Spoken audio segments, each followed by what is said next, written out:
Hey there, duelists. Happy Halloween. I got you guys another Halloween deck here. This will be one of the last two that I make for Spooktober this year. Doing a bit of a double feature tonight. So if you haven't already, I do have a Hate Buster Fiends build. It's more of a glorified Monarchs, but it's pretty fun. It's a good casual deck to check out. But if you were here for the Witchcrafters, let's go ahead and get you sorted, shall we? So first thing to do is we need to run the list. And Vabra, I'm sure you're going to say, this whole deck is cute. You're right. They're pretty cool. So let's get it. So first card we're going to use is 3 copies of the Witchcrafter Jedi. Then we're going to have a single copy of the Golem Aruru. See if I can English real quick.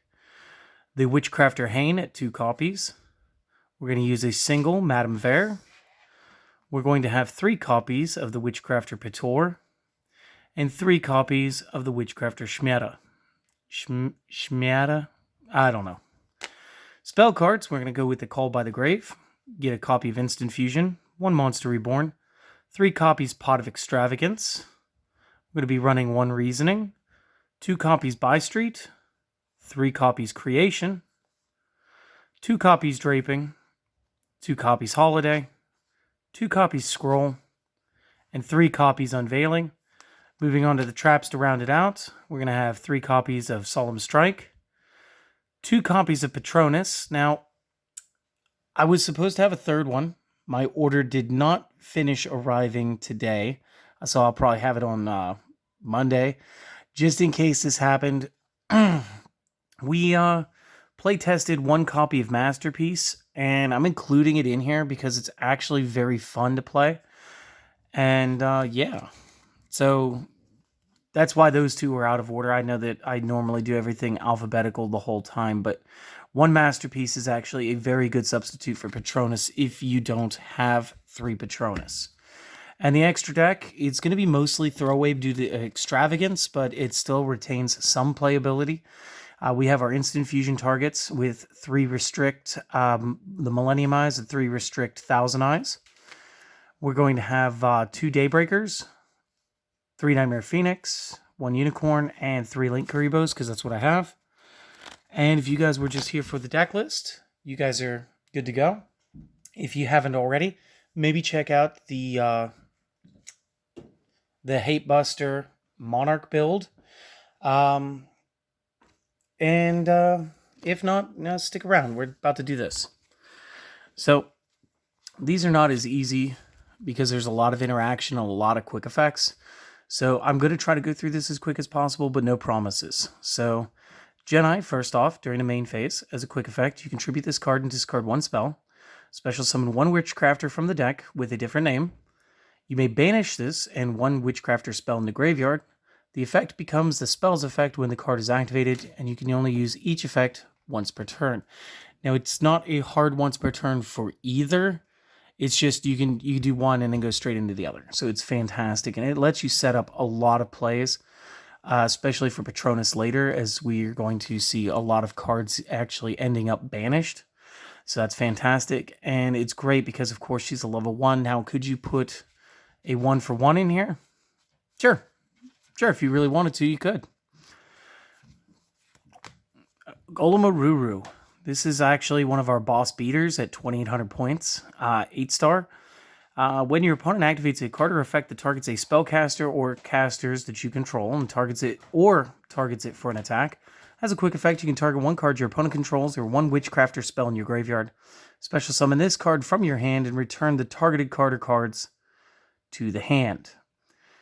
You can only use this effect once per turn, and once per turn during the opponent's standby phase, this automatically bounces back into your hand. Now, this is cool because on the one hand, we can bounce our opponent's monster card or whatever, or we can recur our own spell cards, and the choice is yours, and there's not a wrong one.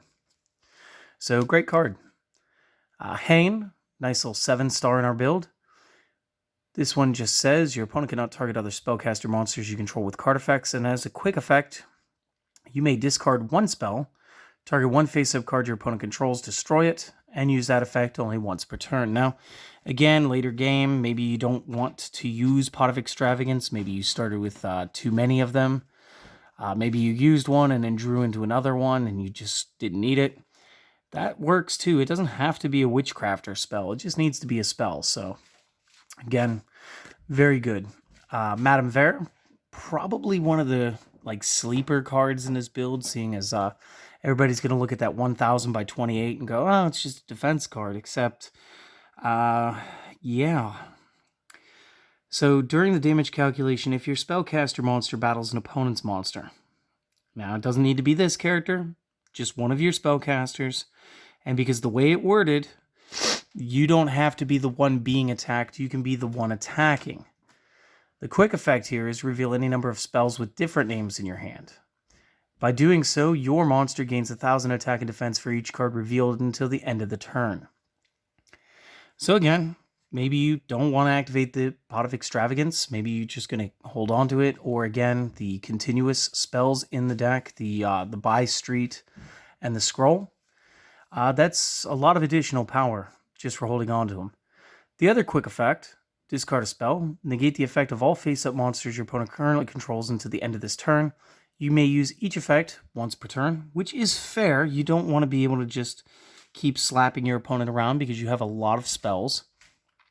And I suppose a spellbook engine would not be a bad addition to this, but that's a variation I did not make. And she's very good against Apollousa because Apollousa is once per chain. And when Apollousa goes in, she can actually null Apollousa out. And it's just perfect. So that's fun. Pitor, the 3-star, during the main phase is a quick effect. You contribute this card, discard one spell, special summon a Witchcrafter from the deck with a different name. You can banish this card from your graveyard, draw one card, then send one Witchcrafter card from your hand to the graveyard, or if you don't have any, which I'm not sure why you wouldn't, banish your entire hand. Each effect once per turn. Again, I don't see that drawback really happening, but maybe your opponent activated something that messed with your hand count. I'm not sure. Awesome card, cool look to it, and great for getting extra cards into your hand. And Shmeta, the 4-star. During the main phase, as a quick effect, you contribute this, discard a spell, special summon a Witchcrafter from the deck with a different name. You can banish this card from the graveyard, send one Witchcrafter card, and that's important because that could be a spell or a trap, from the deck to the graveyard, except herself, and you can only use each effect once per turn. Now, she's the best because she is Foolish Burial and Foolish Burial Goods at the same time. And you'll see why when we get to the 2 traps, because that's just fantastic. So, the quick spells, Call by the Grave, is for your hand traps. Instant Fusion is, again, probably for your hand traps, seeing as that's really the reason for Restrict. Well, Millenniumize Restrict. Monster Reborn, get somebody back. Pot of Extravagance, at the start of your main phase 1, banish either 3 or 6 random face-down cards from the extra deck face down. Draw a card for every 3 banished. You may not draw cards by card effects for the remainder of this turn after this resolves, so that's fine. Reasoning, not even a drawback in this deck. I did try to name off their levels as I went through. 1, 8, 7, 8, 3, and 4. And that's because Reasoning is a game for your opponent to play. They have to declare a monster level. You get to reveal cards from the top of your deck until you reveal a monster that can be normal summoned. If it is the same level as what they called, all those cards go to the graveyard. If they called it wrong, you summon that card and still send the rest of the cards to the graveyard. And when we get into the Witchcrafter spells, for the most part, they're all going to have the same effect, and that's going to be, if you didn't activate it during the turn, you have the option to bring it back to your hand at the end of a turn. So that's fantastic. So let's get into those. So first one is the Buy Street. And this one's also incredibly broken too. So the first time each Witchcrafter monster you would... let's try that again. The first time each Witchcrafter monster you control would be destroyed each turn by battle or card effects, it is not destroyed. If we take that sentence apart again, it doesn't say the first time a Witchcrafter monster would be destroyed. It says the first time each. So each one has to be killed twice. So that's like double Dark Hole or wasting 2 attacks to get 1 character off the board. Fantastic. Now you could use one of each of the following effects once per turn and only once that turn. So this is where it's a hard one or the other. So if a Witchcrafter you control would discard to activate an effect, you can send this from the field instead. Or during the end phase, if you control a Witchcrafter while this is in the discard pile, you can place this face up in your spell trap zone. So you get to reactivate it, which is fantastic. And that's why it's a 2. Creation. Add a Witchcrafter monster from the deck to the hand. During the end phase, if you control one and you didn't activate this that turn, you may put this back in your hand. Fantastic. Draping. Quick play. Target spell traps your opponent controls up to the number of Witchcrafters you control. Return the targeted cards to the hand. During the end phase, if you control a Witchcrafter and this is in the graveyard, you can add it if you didn't activate one of these that turn. Fantastic. Holiday. Target a Witchcrafter in your graveyard and special summon it. During the end phase, again, if you have the Witchcrafter on the field and you didn't activate one of these that turn, feel free to put that back in your hand. Witchcrafter Scroll, seeing as it's another continuous, it's going to want to replay itself to the field, and it can be discarded from the field instead of from the hand. Once per turn, when your spellcaster monster destroys a monster by battle, you may draw a card, which is fantastic. Again, we want to see that. And Unveiling, probably one of the best cards, and this actually came out of Eternity Code. Special summon a Witchcrafter monster from the hand, and if you do, your opponent cannot activate cards or effects in response to the activation of your spellcaster monster effects for the remainder of the turn. During the end phase, if you control a Witchcrafter, and this is in the graveyard, guess what? You can add it back to your hand. Only if you didn't activate one this turn. So, fantastic. Solemn Strike, just generic use against those pesky special summons or monster effects. The Patronus, time for you guys to understand why this is so good. You can target one of your spellcaster monsters that is banished or in the graveyard, and shuffle that back into your deck. If you do, add a Witchcrafter spell from the deck to your hand. Alright. However, if this is in your graveyard except the turn it's sent there, you can banish it, then target any number of banished Witchcrafter spells with different names and add them all to your hand at the same time. You can use each effect once per turn. So if one's already in the graveyard, you can activate one from the field and banish the one that was already in the graveyard. And you can get both effects, which is fantastic. And for Madame Vere, this is just a crazy amount of boost. And I believe there's 6 different Witchcrafter spells in the deck. So 1, 2, 3, 4, 5, 6. 6 it was.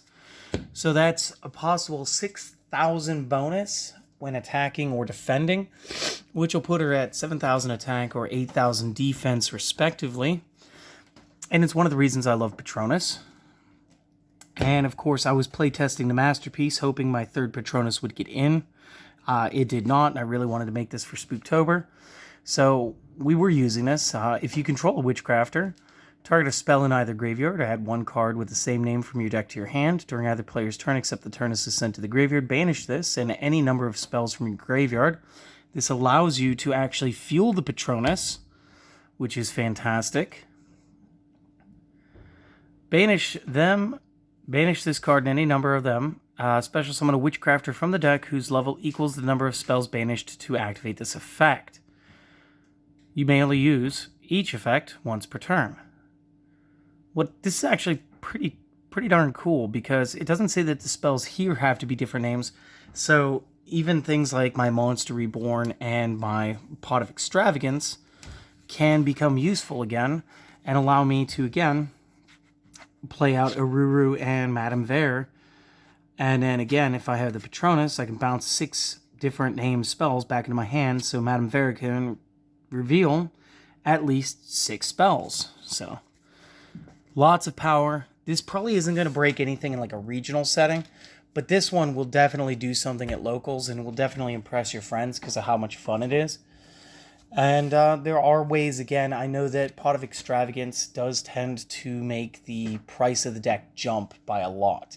So you might even try running a different variation of the spell traps and run like 2 Magician of Prophecy, 2 Wisdom, no, not Wisdom, Knowledge for the draws.